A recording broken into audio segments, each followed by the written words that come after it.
پاک لا کر کے جنید بغدادی کے سامنے رکھا اور کہا اے جنید کیا یہ میرے نبی کی تصویر نہیں ہے؟ آنکھیں دیکھنا ہو تو پڑھو ما زاغ البصر وما طغى، چہرہ دیکھنا ہو تو پڑھو والضحى واللیل اذا سجى، ہاتھ دیکھنا ہو تو پڑھو وما رمیت اذ رمیت ولکن اللہ رمی، اگر قدم دیکھنا ہو تو پڑھو لا اقسم بهذا البلد وانت حل بهذا البلد، اگر سینہ دیکھنا ہو تو پڑھو الم نشرح لك صدرك ووضعنا عنك وزرك، اگر اس نبی کی گفتار دیکھنا ہو پڑھو وما ينطق عن الهوى ان هو الا وحی یوحى، اس محبوب کی عطائیں دیکھنا ہو تو پڑھو انا اعطینا کل کا نعرہ تکبیر۔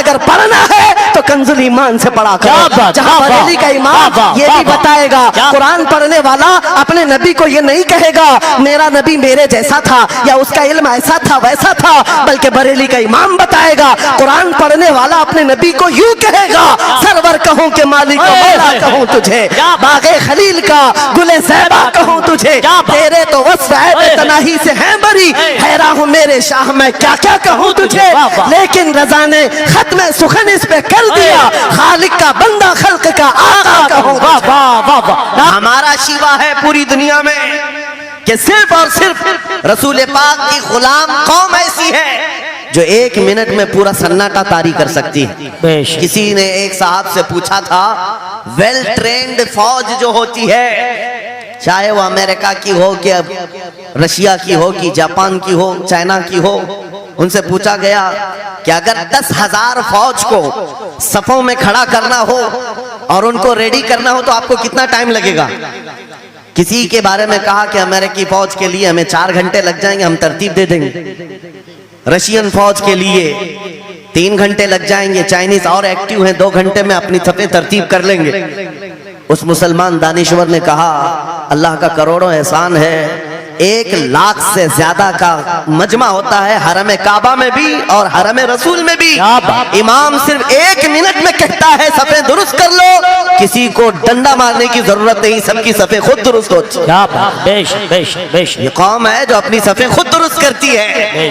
مسجدوں میں جمعہ میں عیدگاہ میں جا کر کوئی لکڑی لے کر نہیں پھرتا کہ اپنی اپنی صفیں درست کر لو، ہر ایک کو اتنا شعور ہے کہ اپنی صفیں کیسے درست کی جاتی ہیں۔ جب آپ کو اللہ تعالیٰ نے یہ نعمت عطا کی ہے مسجدوں میں صفیں درست کر سکتے ہیں 1 منٹ کے اندر، عیدگاہ میں 1 منٹ میں ہماری صف درست ہو سکتی ہے۔ اے نوجوانوں دنیا کو یہ بتاؤ صرف مسجد اور عیدگاہ نہیں، دنیا کے ہر میدان میں ہم اپنی صفیں درست کر سکتے ہیں۔ سبحان اللہ، ہر میدان میں ہماری صف درست ہو سکتی ہے۔ یہ اللہ کی طرف سے دی ہوئی بہت بڑی نعمت ہے۔ بس اب مجمع جو خاموش ہے اور متوجہ ہے، اب میری بات کو آگے میں بڑھاتا ہوں، توجہ سے سنیں۔ قرآنی علوم کے متعلق آپ کے سامنے چند باتیں رکھوں گا، اس لیے کہ مجھے کہا گیا بڑا پڑھا لکھا مجمع ہے اور مسلمان کے لیے پڑھا لکھا ہونا بہت لازم ہے، اس لیے کہ جہالت اسلام کا اپوزٹ ہے، جہالت اسلام کا اپوزٹ ہے۔ آپ کو ایک بات میں بتاؤں، جب بھی کہا جاتا ہے دور اسلام یعنی حضور صلی اللہ علیہ وسلم کی آمد کے بعد کے حالات کو دور اسلام کہتے ہیں، اس سے پہلے والے زمانے کو دور جہالت کہتے ہیں، جبکہ اسلام کا اپوزٹ تو کفر ہونا چاہیے، کفر ہونا چاہیے۔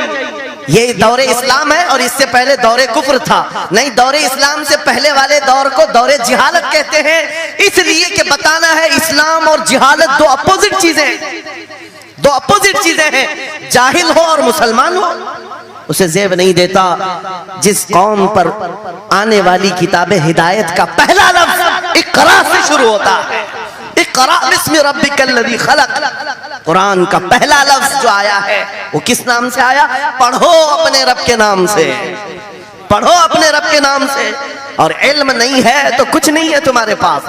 امام غزالی تو فرماتے ہیں الناس کلہم موتا الا العلماء، یہ سارے انسان مردہ ہیں، زندہ اگر کوئی ہے تو علم والا ہے، علم والا زندہ ہے۔ اور جہالت کی تاریکیوں میں بھٹکنے والے کی مثال ایسی ہی ہے جیسے اندھیری کوٹھری میں بیٹھا ہوا ہے، کہیں روشنی کا آنے کا انتظام نہیں، اس کے سامنے حلوہ رکھو کہ گوبر رکھو دونوں برابر ہے۔ جاہل آدمی کے لیے ایسا ہی ہے، کبھی اس کا ہاتھ اس میں پڑے گا کبھی اس کا ہاتھ اس میں پڑے گا، جب نظر نہیں آ رہا ہے تو حلوہ کو گوبر سمجھ کر کھا لے گا اور کبھی گوبر کو حلوہ سمجھ کے کھا لے گا، غلاظت اس کے لیے برابر ہو جائے گی۔ لیکن علم کو کہا گیا العلم نورن، علم روشنی ہے، جس کے پاس علم آتا ہے وہ تمیز سیکھ جاتا ہے، اس کے پاس اخلاق آ جاتے ہیں، وہ حلال و حرام کے فرق کو سمجھنے لگتا ہے، برے اور اچھے کے درمیان فرق معلوم ہونے لگتا ہے۔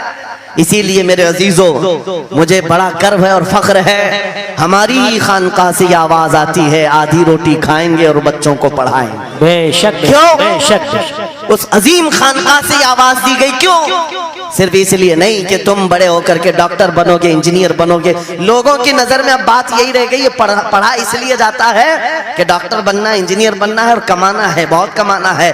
علم جو ہے آج کمرشل بنا لیا گیا۔ علم اس لیے نہیں، علم اس لیے حاصل کیا جاتا ہے کہ بندہ خدا کو پہچانے، کیا بات، بے شک بندہ اپنی حقیقت کو پہچانے، بے شک زندگی گزارنے کے اسلوب اسے معلوم ہو جائے۔